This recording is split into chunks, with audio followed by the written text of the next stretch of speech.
Cukup tapi ini buat berikutnya masih belum.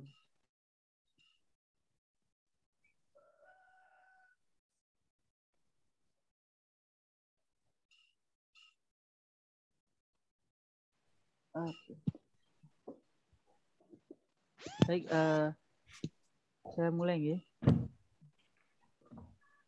Oke, monggo. Bismillahirrahmanirrahim. Assalamualaikum warahmatullahi wabarakatuh. Waalaikumsalam warahmatullahi wabarakatuh. Waalaikumsalam warahmatullahi wabarakatuh. Innal hamdalillah nahmaduhu wa nasta'inuhu wa nastaghfiruh wa na'udzu billahi min syururi anfusina wa min sayyiati a'malina may yahdihillahu fala mudhillalah wa may yudlilhu fala hadiyalah.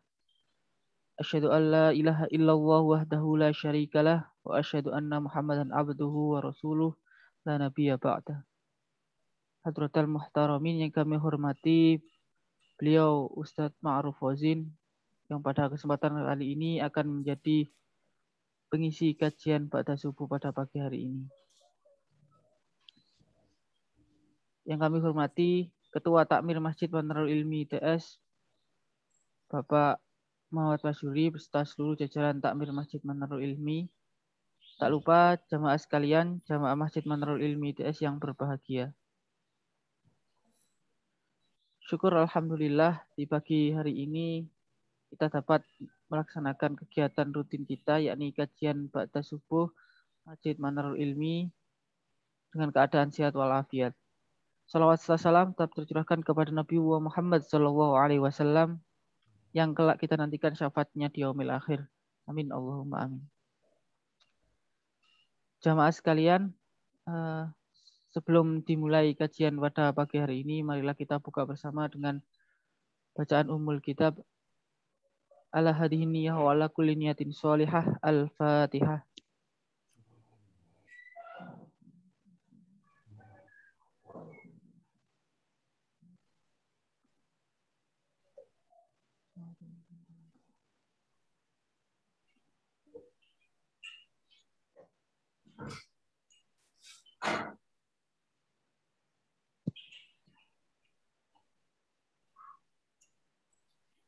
Baik, terima kasih kami sampaikan.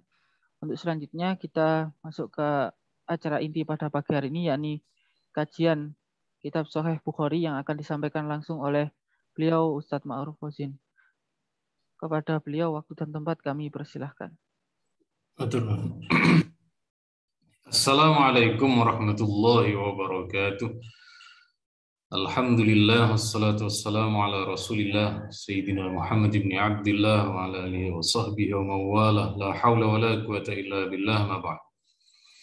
Hadratul Qurama wal Fadil yang sangat kula muliakan para pimpinan di Institut Teknologi 10 November Surabaya, para guru besar, para Bapak Ibu dosen, para pengurus di Masjid Manarul Ilmi, dan semua yang hadir. Alhamdulillah kita melanjutkan kajian kitab Sahih Bukhari dari hadis yang ke nomor 658. Jadi hadis ini masih hampir sama dengan hadis kemarin, tetapi Imam Bukhari membuat bab yang berbeda. Kata Imam Bukhari di dalam hadis ini, yakni kalau ada orang mau melakukan sholat, ya, ada orang mau melakukan sholat sendiri, lalu kemudian ada makmum datang dari belakang untuk bermakmum kepada orang tersebut, ini sholatnya sah, meskipun imam tersebut awalnya tidak menjadi imam. Jadi misalnya saya sholat sendiri, lalu dari belakang itu ada orang bermakmum kepada saya. Ini sholatnya sah. Hal ini menjadi dalil dari sahabat Ibnu Abbas, hampir sama dengan kemarin hadisnya. Ketika Nabi sholat malam, ketika Nabi sholat witir di malam hari, lalu Ibnu Abbas tiba-tiba bermakmum. Yang awalnya saat itu Ibnu Abbas berdiri di sebelah kiri, lalu oleh Nabi dipegang untuk diletakkan di sebelah kanannya. Nah, ini tidak hanya menurut Imam Bukhari, menurut mazhab Syafi'i, ini juga sah. Kita bermakmum kepada orang yang belum punya niat imam itu tetap sah. Hadisnya ini. Beda kalau kita yang sudah iqamah, Allahu Akbar, itu kan dari awal sudah niat menjadi imam. Nah, sekali lagi hadis ini oleh Imam Bukhari dan juga imam yang lain dikomentari bahwa sah sholat dua orang yang satu awalnya tidak menjadi imam lalu datang makmum, ini sah. Nah, supaya imam tadi kan sholatnya sendirian, dia niat sholat sendiri, lalu ada makmum. Begitu ada makmum, imam tersebut dalam hatinya boleh mengganti niat menjadi imam. Ini berarti ada makmum dari belakang, lalu mengubah niatnya menjadi imam. Kalau nanti sholatnya maghrib dan sholat isya, maka suara dikeraskan. Bismillahirrahmanirrahim. Alhamdulillahirabbil alamin. Nah, makmum yang di depannya ada orang semacam ini, imamnya tadi dianjurkan malah untuk mengubah niat menjadi imam supaya mendapat 27 pahala derajat. Nah, biasanya di lingkungan kita makmum itu ndulit. Makmum itu memberi isyarat kepada orang di depannya dengan dulit. Nopo dulit bahasa mencolek, dengan mencolek tubuh kita. Maksudnya itu supaya imam tadi berstatus menjadi imam dan membaca dengan suara keras. Tapi kalau kira-kira tidak didulit atau tidak dicolek itu sudah mengerti, tidak perlu dicolek. Apalagi nyampe dipukul. Nah, kalau dipukul tidak jadi sholat nanti. Jadi isyaratnya jangan sampai mengganggu orang tadi, terganggu sholatnya. Kemudian hadis yang ke-659, hadis tentang seorang imam yang sholatnya sangat lama, memanjangkan sholat ini maksudnya sangat lama. Kemudian orang tersebut karena sholatnya terlalu lama, sehingga menyebabkan ada orang yang keluar karena keperluan yang lain. Hadis ini bersumber dari sahabat Mu'adz bin Jabal. Mu'adz bin Jabal ini pernah sholat bersama Nabi. Nanti dalam riwayat yang lain itu namanya sholat Isya. Sahabat Mu'adz bin Jabal ini sholat Isya bersama Nabi. Selesai sholat, Mu'adz ini kembali ke kampungnya. Dan di kampungnya itu sahabat Mu'adz ditunggu oleh jamaahnya. Sehingga sahabat Mu'adz sholat yang kedua kalinya. Sholatnya sama, sholat Isya. Jadi begitu nyampe di kampungnya, loh kalian belum sholat? Belum. Ya akhirnya kemudian Mu'adz bin Jabal menjadi imam terhadap sholat yang sama. Nah, ini dari hadis ini ada istilah namanya sholat i'adah, mengulang sholat. Jadi mengulang sholat itu hukumnya diperbolehkan. Dulu saya punya abah saya ini kebiasaan berjamaah nih. Kebiasaan berjamaah, suatu hari ketika bepergian, beliau pulang ke rumah, ternyata orang sudah sholat semua. Saat itu jam 2 zuhur. Abah cari yang lain sudah sholat, termasuk saya. Kamu sudah sholat? Sampun. Sama Abah disuruh ngulang sholatnya lagi. Ayo sholat lagi. Beliau ngimami, saya jadi makmum. Jadi supaya tidak mengurangi keistiqomahan dalam berjamaah. Sebab kalau berjamaah itu terlanjur putus, itu biasanya untuk mengulang berjamaah berat biasanya. Jadi dari hadis ini menurut para ulama, melakukan sholat yang sama diulang 2 kali boleh. Terbukti dalam hadis ini Mu'adz melakukan hal tersebut dan Nabi tahu karena ada yang menyampaikan. Itu yang pertama. Yang kedua, sholatnya Mu'adz bin Jabal ini status bersama Nabi, beliau sholat wajib. Ketika beliau menjadi imam bersama kaumnya, bersama jamaah di daerah rumahnya, sholat wajibnya tersebut statusnya adalah sholat sunnah.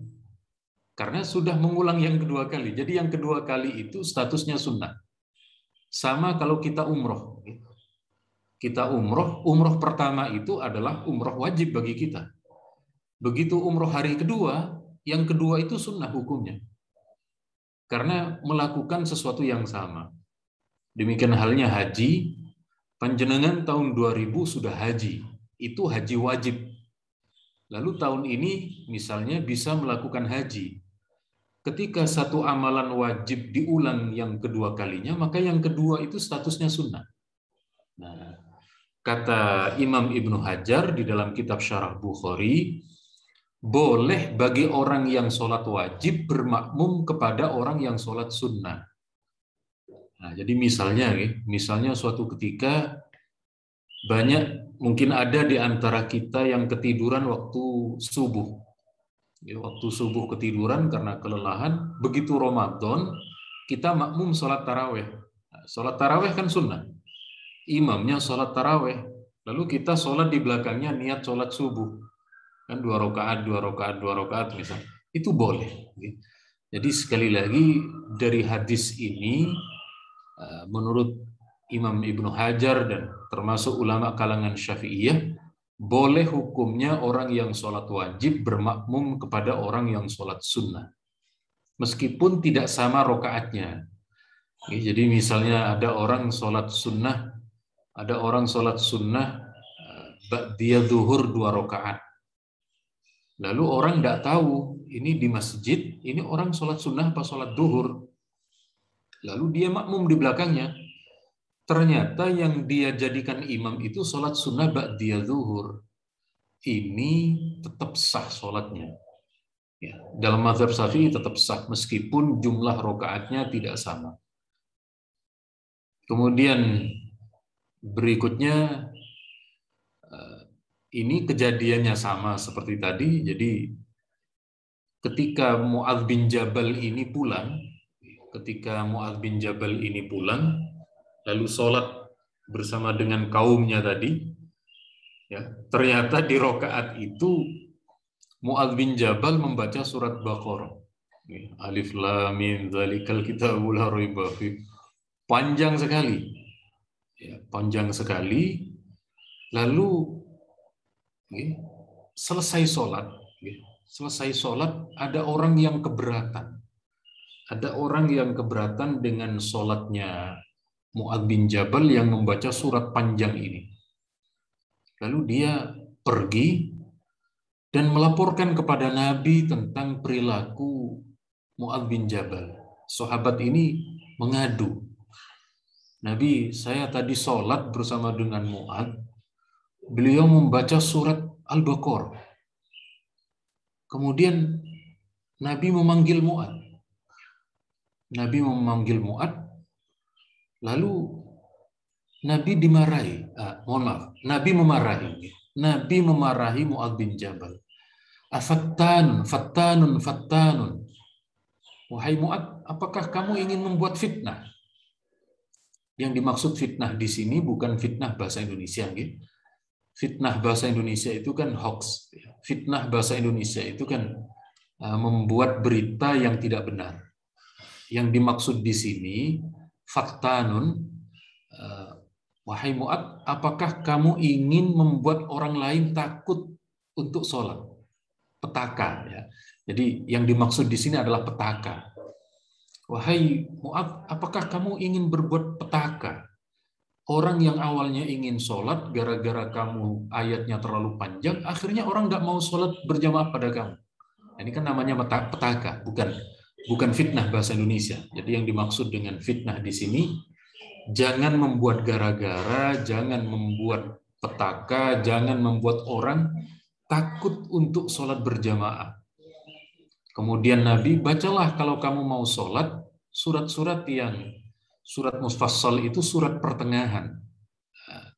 Surat pertengahan ini apa maksudnya? Ini terdapat dalam hadis yang lain. Terdapat dalam hadis yang lain, surat mufassal itu yang tengah-tengah. Seperti surat At-Tur, kemudian surat Sabbihis. Dalam riwayat Bukhari Muslim ini, kalau Nabi ngimami maghrib, Nabi membaca surat At-Tur. Nah, kalau kita sholat berjamaah di Mekah sama ya, maghrib isya itu kira-kira seukuran ayat ini. Satu surat kadang dijadikan 2 rakaat itu. Kemudian dalam hadis yang lain, Nabi dalam sholat subuh membaca surat Sajdah. Rakaat pertama dengan rakaat kedua, ya, jadi dua kaca halaman itu surat pertama dibaca satu, ayat rakaat kedua yang menyelesaikan berikutnya. Jadi ini yang kemudian dibaca saat sholat di masa Nabi. Kalau di lingkungan kita mungkin surat Sajdah agak terlalu panjang. Jadi kalau di lingkungan kita surat Sabbihis kadang juga agak panjang, kecuali di hari Jumat. Kalau di hari-hari biasa baca surat Wadduha atau Alam Nashrah. Kalau di hari biasa lalu ayatnya terlalu panjang, biasanya makmumnya niki komplain ke takmir. Itu suratnya terlalu panjang Pak Takmir, tolong jangan jadikan imam lagi. Jadi kadang, tapi boten semua, boten semua, sebab kalau seperti di Masjid ITS niku sedang kira-kira satu halaman menjadi 2 dan seterusnya. Kemudian niki masih kelanjutan hadis tadi, kelanjutan hadis. Menurut sebagian ulama, niki kejadiannya juga yang dialami oleh Mu'adz bin Jabal tadi. Jadi hadis ini bersumber dari Qais. Dari Qais beliau menceritakan dari Abu Mas'ud. Abu Mas'ud ini yang menjadi saksi ada sahabat yang komplain tadi. Jadi Abu Mas'ud menceritakan ada seorang laki-laki matur, bahasa sekarang curhat. Dia mengadu kepada Nabi, wahai Nabi, saya tadi tidak melakukan sholat atau saya mundur tidak melakukan sholat karena imamnya terlalu panjang. Ini ada memang menyebut sholat subuh karena memang kebiasaan sahabat Mu'adz, baik sholat isya ataupun sholat subuh itu sama-sama panjang suratnya. Nah, kemudian ketika beliau menyampaikan Nabi, ketika saya sholat subuh bersama fulan ini maksudnya adalah sahabat Mu'adz bin Jabal, beliau memanjangkan sholatnya bersama kami. Lalu kata sahabat Abu Mas'ud, saya tidak pernah melihat Nabi marah semarah hari itu. Lalu kemudian Nabi bersabda, inna minkum munafirin. Sungguh di antara kalian ini ada orang yang dapat menyebabkan orang lain takut dengan Islam, takut dengan ajaran agama, menyebabkan orang lain menjadi ingin lari memisahkan diri. Kenapa? Karena sholatnya terlalu lama. Fa'ayyukum ma shalla bin nas falyatajawwaz. Kalau kalian menjadi imam bersama dengan makmum umat Islam, maka jangan terlalu lama. Maka hendaklah melakukan dengan ringan. Ringan ini maksudnya tidak terlalu lama. Sebab di antara jamaah itu ada orang yang lemah, ada orang usia lanjut, orang yang tua, dan ada orang yang memiliki keperluan. Ini munafirin membuat takut orang lain untuk berjamaah. ini ada satu kisah. Jadi ada seorang mu'allaf. Mu'allaf itu sholat kepada seorang ustadz cukup lama. Cukup lama sholatnya. Lalu besoknya mu'allaf ini tanya dulu kepada imamnya. Pak Ustadz, tadi malam Pak Ustadz kok suratnya panjang sekali? Surat apa Pak Ustadz? Tadi malam saya baca surat Al-Baqarah. Ya, meskipun tidak semua dibaca begitu panjang. Baqarah itu artinya apa Ustaz? Baqarah itu artinya sapi. Nah, kalau nanti malam Pak Ustadz sholat mau baca surat apa? Nanti malam saya mau baca surat Al-Fil. Al-Fil itu artinya apa Pak Ustadz? Al-Fil itu artinya gajah. Nah, dalam benak makmum ini, ketika surat Al-Baqarah yang artinya sapi begitu panjang, wah nanti malam dia mau menjadi imam membaca surat Al-Fil. Al-Fil itu artinya gajah, berarti lebih panjang lagi. Padahal Al-Fil itu cuma 5 ayat, tidak panjang. Nah, ada ketakutan, ada keresahan ketika sholat itu terlalu panjang. Nabi bukannya melarang, bukan. Jadi kalau makmum itu sudah rela bersedia dengan sholat surat panjang, boleh-boleh saja. Tetapi kalau misalnya terlalu panjang, ini yang kemudian Nabi menggarisbawahi dan tidak memperkenankan. Berikutnya juga hampir sama, cuma bedanya Nabi memberi situasi dan tempat. Ini bersumber dari Abu Hurairah, Nabi bersabda, kalau ada di antara kita, idza shalla ahadukum linnas falyukhaffif.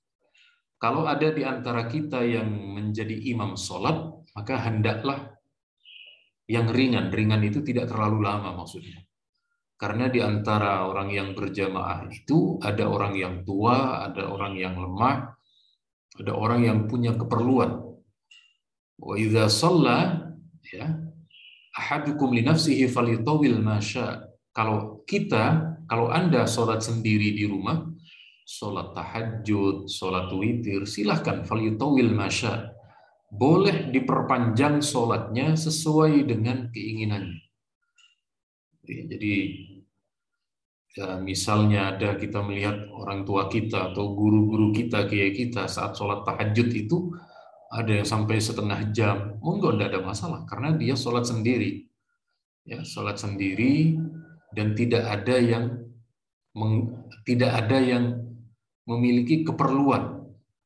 Jadi sekali lagi kalau sholat sendiri diperkenankan. Kemudian atau misalnya yang sama-sama tahu kalau itu adalah sholat agak lama, misalnya sholat hari raya.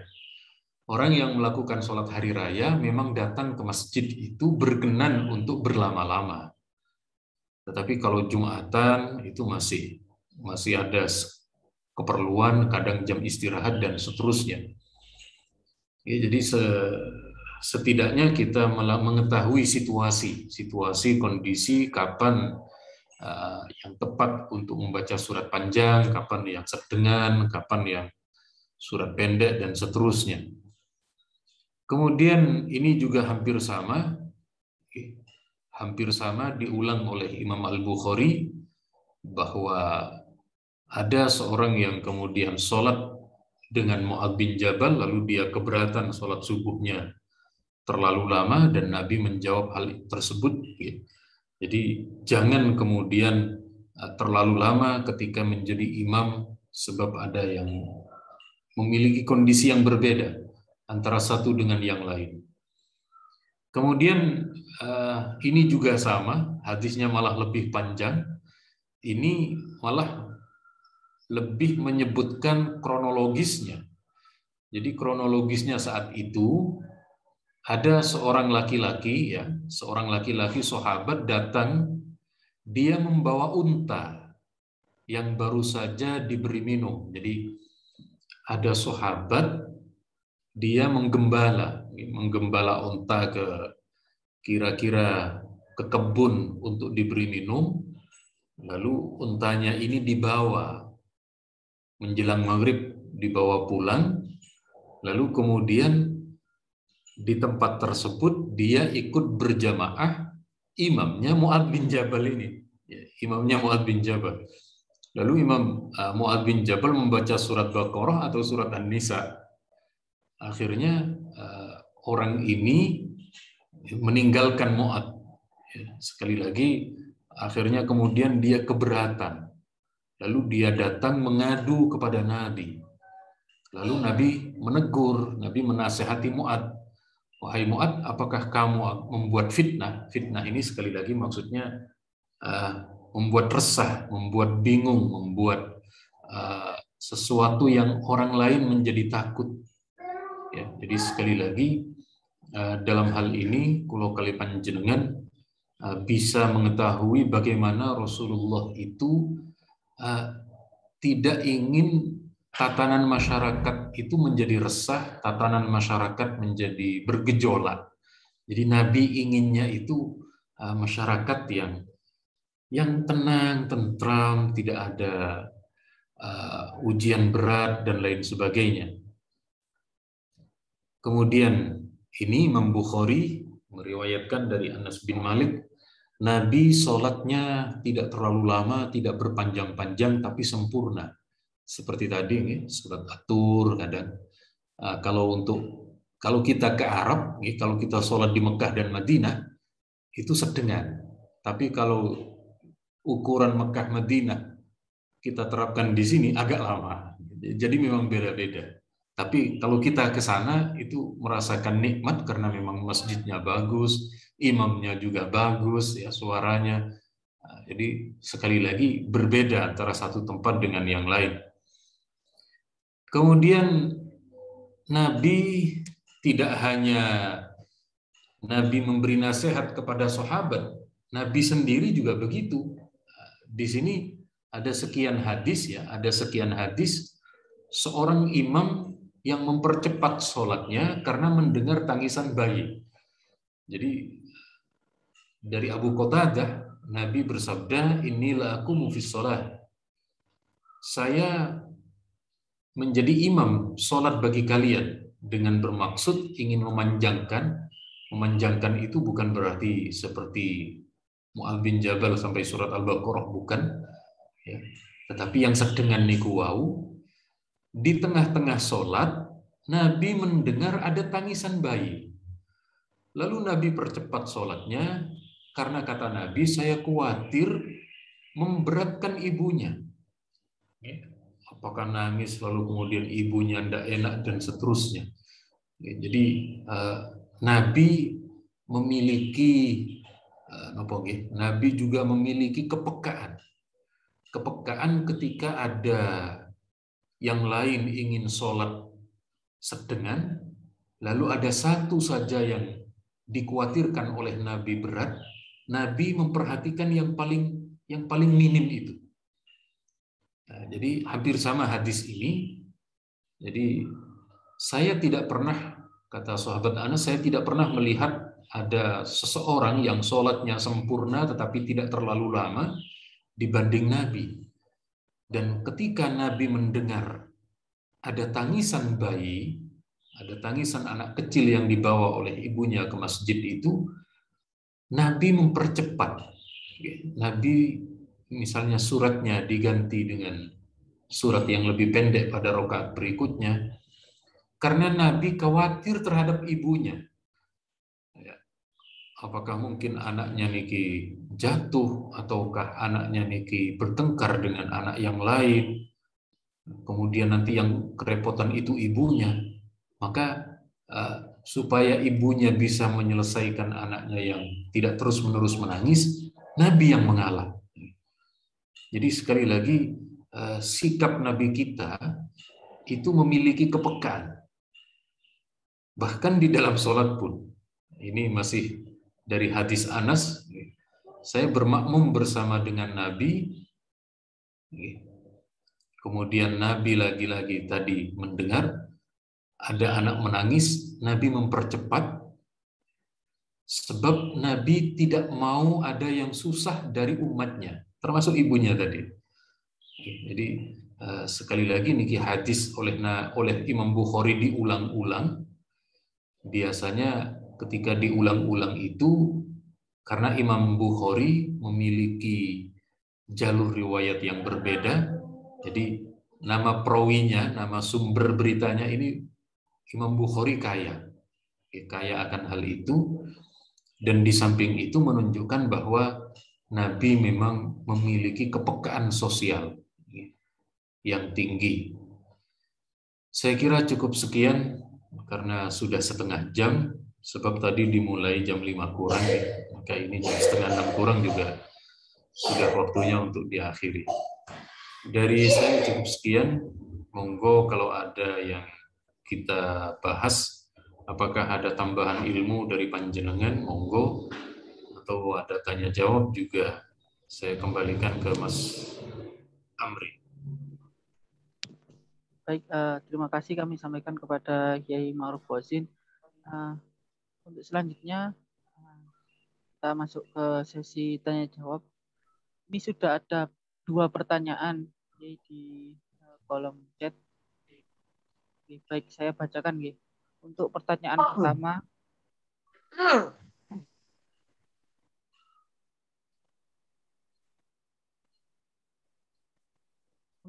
pertama, dari Pak Duhan.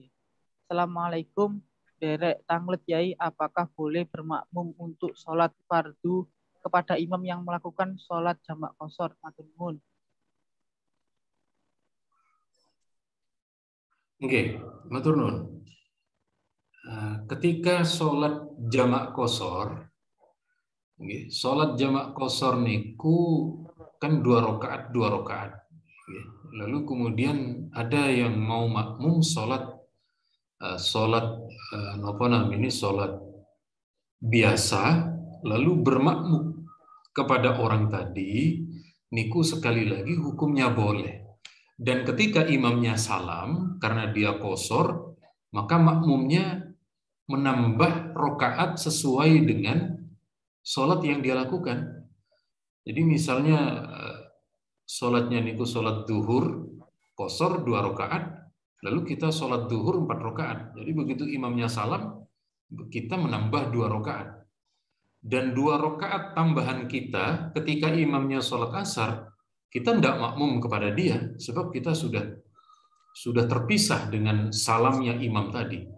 Sekali lagi niki boleh dan tidak ada masalah, apalagi ten mereka sama-sama wajib, sama-sama zuhur, cuma berbeda bilangan. Tapi memang ada pendapat ulama fikih kita, niku tidak dianjurkan 2 sholat yang berbeda bentuk. Makanya begini. Kita biasanya mengetahui itu di masjid-masjid besar. Misalnya, ada orang sholat duhur kulo ketinggalan 3 rakaat. Jadi ada orang ketinggalan rakaat di masjid. Dia tidak langsung bergabung ke rakaat keempat bersama masjid, tetapi menunggu orang lain untuk akan sholat. Niku kadang kita menemukan, dan itu memang ada pendapat seperti itu. Jadi ada satu pendapat ulama fikih, lebih utama melakukan sholat dengan jamaah baru yang gerakannya sama daripada bergabung dengan imam yang sudah ketinggalan beberapa rakaat. Niku wonten pendapat fikih semacam itu juga ada. Cuma sekali lagi, karena niki khilafiyah, meskipun berbeda rakaat sholatnya, ketika sama-sama niat duhur, niku diperbolehkan dalam mazhab Syafi'i. Kemudian yang kedua, ketika niat i'adah, ketika niat mengulang sholat, apakah niatnya itu sebagai niat sunnah? Jadi bukan berarti zuhurnya menjadi sunnah, boten. Kalau zuhur itu tetap wajib, zuhurnya itu tetap wajib. Yang sunnah itu kedua kalinya. Jadi tetap usolli fardhu zuhri lil i'adah, untuk mengulang. Jadi sekali lagi, zuhurnya itu tetap wajib, bukan berarti usolli sunnat zuhri boten. Jadi yang menjadi sunnah itu adalah kedua kalinya yang sunnah, kalau zuhurnya tetap wajib. Jadi sekali lagi niatnya tetap niat fardu zuhur, tetapi niat menjadi sunnah itu karena dia melakukan yang kedua kali. Matur nuwun. Mungkin ada tambahan yang lain. Baik, terima kasih. Untuk selanjutnya kami persilahkan jamaah yang lain ada pertanyaan. Saya tanya Mas Amri. Oh, monggo Pak Amri. Tentang sholat sunnah, terus ada yang makmum sholat wajib. Nah, ini saya pernah mengalami seperti itu. Kalau tidak salah pada saat itu ba'diyah maghrib 2 rakaat. Sebelum sholat ada kawan, kebetulan di Newcastle ada kawan dari Afrika itu. Saya ikut sholat maghrib. Sudah saya jadi imam ba'diyah maghrib, makmumnya sholat maghrib. Setelah takbir baru saya mikir, loh ini saya membaca Fatihah ini jar apa sir? Akhirnya saya jar. Nah ini bagaimana yang betul ini kayak gini? Matur nuwun. Matur nuwun, terus terkait dengan mengeraskan bacaan sholat, niku kan ada dua bentuk nih. Kalau niku sholatnya di pagi di siang hari, niku kita dianjurkan melirihkan bacaan. Tetapi kalau kemudian di malam hari, niku dianjurkan untuk mengeraskan bacaan. Jadi pada intinya mengeraskan bacaan di waktu sunnah melirihkan niku tidak membatalkan terhadap sholat. Niki kula tunjukkan di dalam fikih kita, di dalam fikih Syafi'i. Di dalam fikih Syafi'i menika enten penjelasan wali annal jahr wal israr hay'ah wa mukhalafatul hay'at la tubtilus shalah. Mengeraskan bacaan atau melirihkan bacaan itu sunnah. Kalau kemudian menyalahi kesunahan di dalam sholat, niki tidak membatalkan sholat. Jadi sholat sunnah ba'diyah, niku anjurannya dilirihkan. Tetapi kalau sholat sunnah larut dengan suara keras, niki tidak sampai membatalkan sholat, artinya sholatnya tetap sah. Atau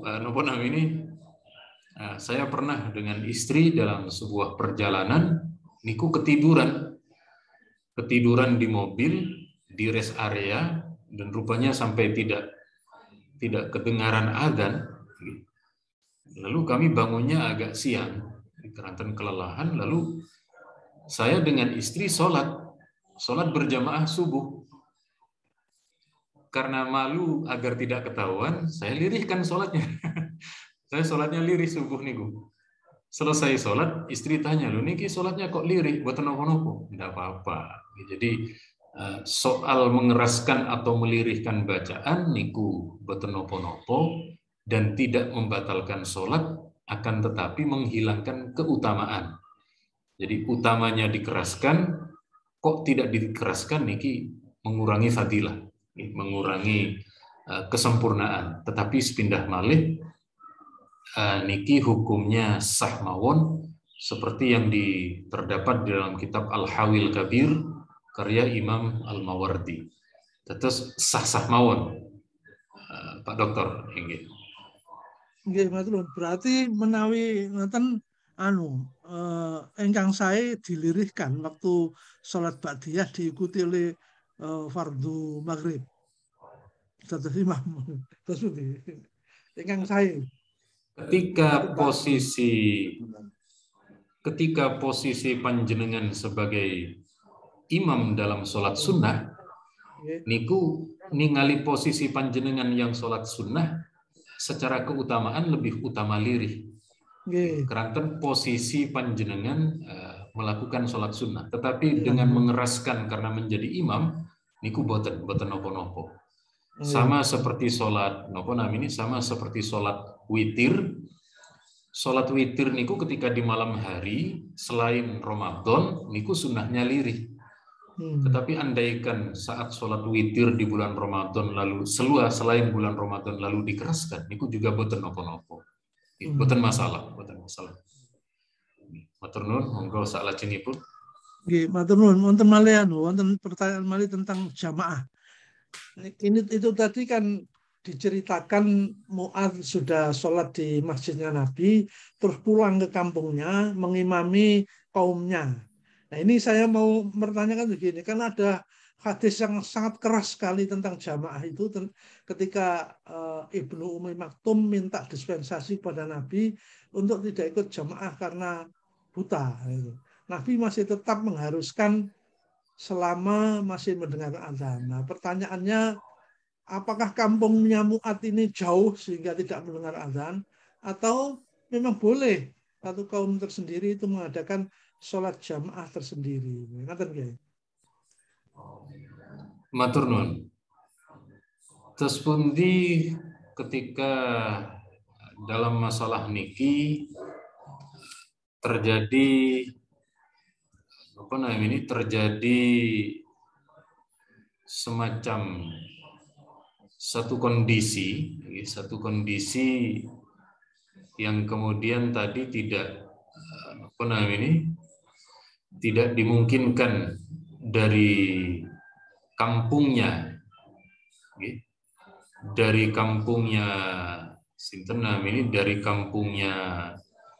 Mu'adz bin Jabal untuk bergabung dengan Nabi. Jadi betul niki sekedap leres kula tunjukkan riyen hadis yang disampaikan oleh beliau. Terus niki dalam riwayat Imam Muslim, ada sahabat Ibnu Ummi Maktum. Beliau mengalami kebutaan. Beliau bermaksud meminta keringanan kepada Nabi. Nabi, saya tidak ada yang mau menuntun kalau saya akan datang ke masjid, apakah saya dapat keringanan? Nabi kemudian, iya, kamu bisa mendapatkan keringanan. Lalu sahabat niki pulang. Setelah sahabat Ibnu Ummi Maktum niki pulang, Nabi menimbali lagi, Nabi memanggil lagi. Pak, jenengan saged mendengar adzan napa boten? Nggih, kula mendengar. Oh, nek ngoten tetep jenengan datang ke masjid. Nah, niki artinya posisi dari rumahnya Ibnu Ummi Maktum dengan Masjid Nabawi tempat Rasulullah tidak jauh, bisa dijangkau. Nah, buktinya dulu sahabat yang naik ke atas masjid lalu adzan masih bisa mendengar. Nah, rupanya sahabat Mu'adz dan kaumnya niku tidak ada di area Masjid Nabawi. Nah, ketika kemudian tepatnya di mana, niki semacam kalau di ukuran kita niku ada kampung, ada pedukuhan. Nah, umat atau kaum jamaahnya Mu'adz bin Jabal niki enten di pedukuhan. Kalau di sini kira-kira di gang lain, misalnya ada di Keputih niku enten masjid di mana misalnya Nabi berada, lalu kemudian ada misalnya Keputih Tegal. Niku jamaahnya Mu'adz meniko tidak sampai terdengar ketika Masjid Nabawi adzan, niku tidak sampai kedengaran sehingga dilakukan sholat berjamaah sendiri. Cuma sekali lagi tepatnya niku ten pundi niki kula yang kemudian belum mengetahui, sebab kita ketahui di Madinah niku mawon Di samping Masjid Nabawi niku ada Masjid Abu Bakar As-Siddiq. Ada lagi tidak begitu jauh ada Masjid Jin misalnya. Dan niku masjid-masjid tersebut dulu di zaman Nabi dilakukan sholat sendiri-sendiri. Terus sepindah malih untuk tempatnya Mu'ad niki secara geografis kalau tidak mengetahui secara detail, akan tetapi melihat zahirnya hadis niku wau memang cukup jauh sehingga Nabi memberi keringanan sahabat penduduknya, sahabat Mu'ad niki melakukan sholat berjamaah sendiri. Matur nuwun. Matur nuwun Yai. Sami-sami. Ana Yai. Monggo. Assalamualaikum warahmatullahi wabarakatuh. Salam. Ini Yai, terkait sholat tasbih. Saya itu pernah ikut sholat tasbih, ada yang jahar, ada yang siri. Itu yang lebih utama yang mana nih? Terus yang kedua, tadi kan untuk sholat-sholat siang hari itu kan siri. Seperti sholat duha itu gimana? Kan biasa juga jahar. Matur nuwun, Yai. Matur nuwun. Kita pelajari terlebih dahulu terkait dengan sholat tasbih. Jadi ada dalam riwayat Imam Abu Dawud, Imam Al-Baihaqi dan lain sebagainya, ten mriki Nabi bersabda kepada paman beliau. Paman beliau bernama Abbas, ibni Abdul Muttalib. Beliau berkata, "Ya Abbas, ya Ammah, wahai paman saya ajarkan kepada engkau satu sholat yang akan diberikan oleh Allah ampunan untuk dosa, kesalahan, dan seterusnya. Sholat itu 4 rakaat.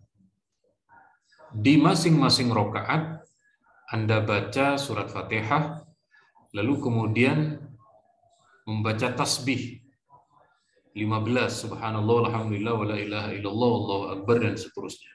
Nah, kalau terangkan khilafiyah para ulama terkait hadis sholat tasbih niki.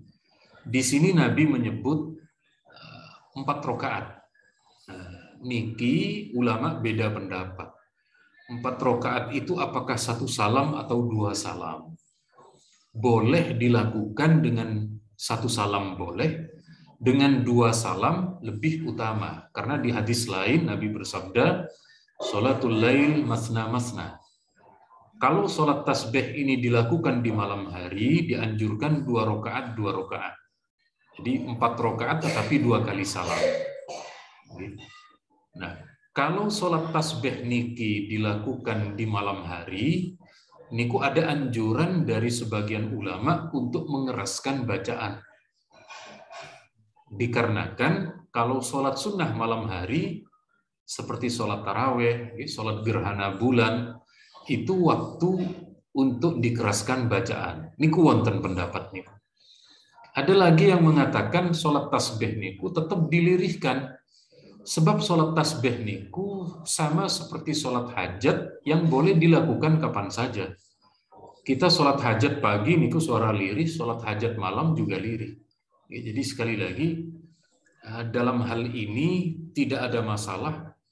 Kalau panjenengan mengikuti di sebuah masjid sholat tasbihnya suara keras, berarti memang mengikuti pendapat ulama yang memperbolehkan bacaan suara keras di malam hari untuk sholat sunnah. Kalau melakukan dengan suara lirih, maka mengikuti pendapat yang menyamakan seperti sholat tahajud. Sholat tahajud meskipun malam hari kan dilirihkan. Tentu sekali lagi memang sama seperti kebanyakan hadis yang lain. Ketika hadis Nabi bersifat umum, niki pasti memunculkan perbedaan pendapat di antara para ulama. Matur nuwun, karena izin masuk ya.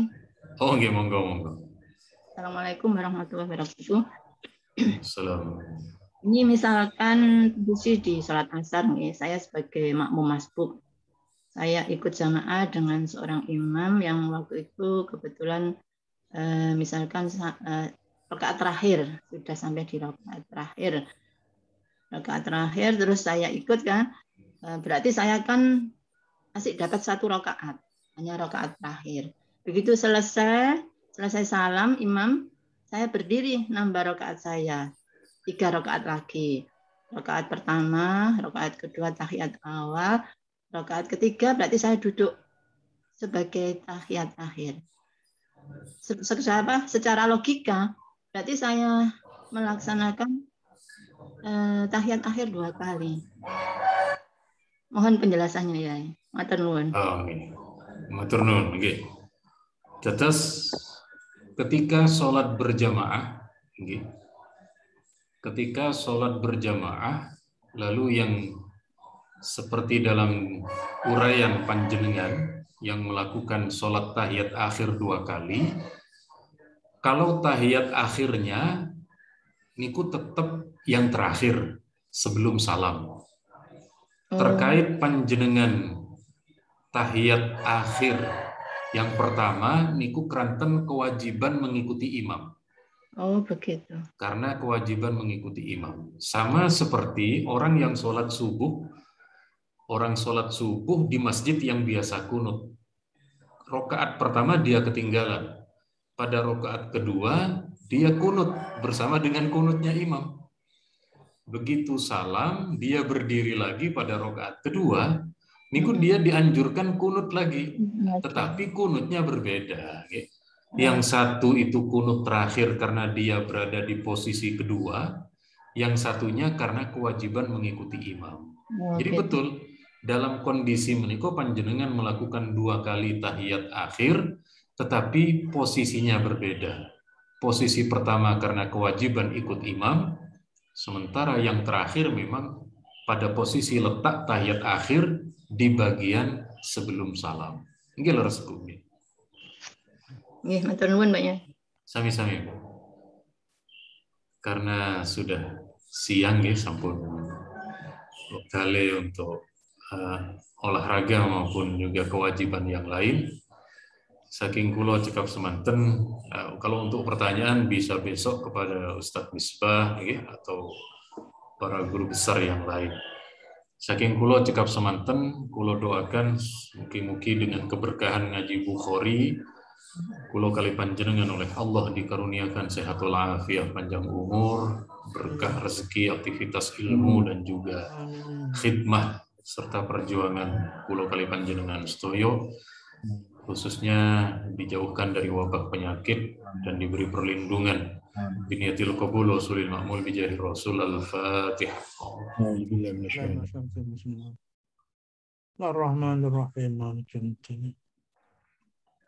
Saking kula cekap semanten wonten kalepatan junaken pangapunten, subhanakallahumma bihamdika asyhadu an la ilaha illa anta astaghfiruka wa atubu ilaik. Wassalamualaikum warahmatullahi wabarakatuh.